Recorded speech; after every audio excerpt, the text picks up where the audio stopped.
আজকে রান্না করব একটা জিওল মাছের ঝোল। শিং মাছ, আলু, ঝিঙে, পেঁপে দিয়ে ঝোল। পেঁপে আর আলুটাকে সিদ্ধ করতে বসিয়ে দিলাম। এবার নুন হলুদ দিয়ে দেবো। পেঁপে আলু সেদ্ধর জলটা ফেলবো না, একসাথেই নামিয়ে নেব। এবার কড়াইতে দিয়ে দিলাম সর্ষের তেল, ভাজা করে নেব।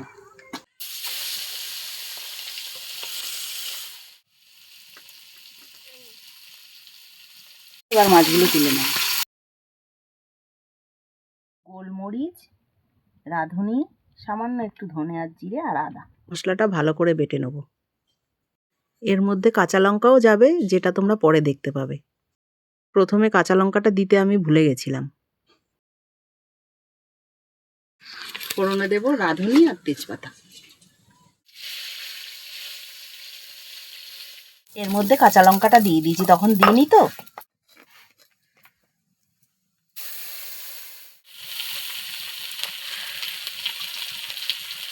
হলুদ, এবার ঝিঙেটা দিয়ে দেবো।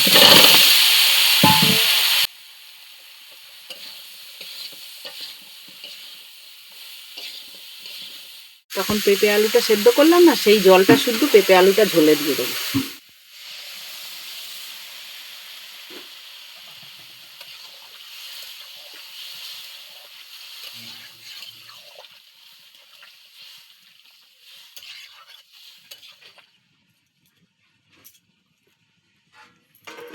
ঝোলটা ফুটে উঠলে এবার মাছটা দিয়ে দেবো।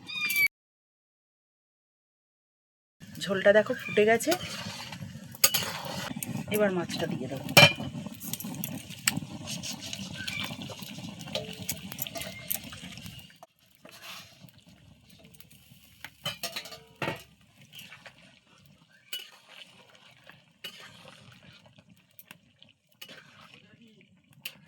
এবার একটু চাপা দিয়ে দেবো।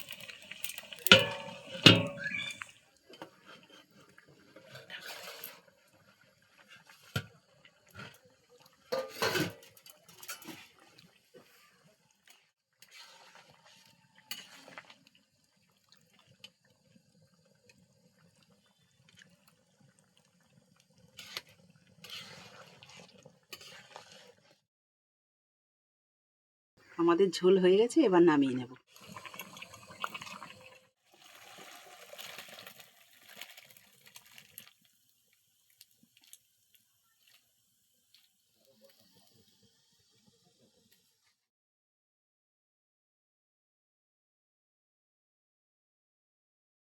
আমাদের শিং মাছের ঝোল কমপ্লিট।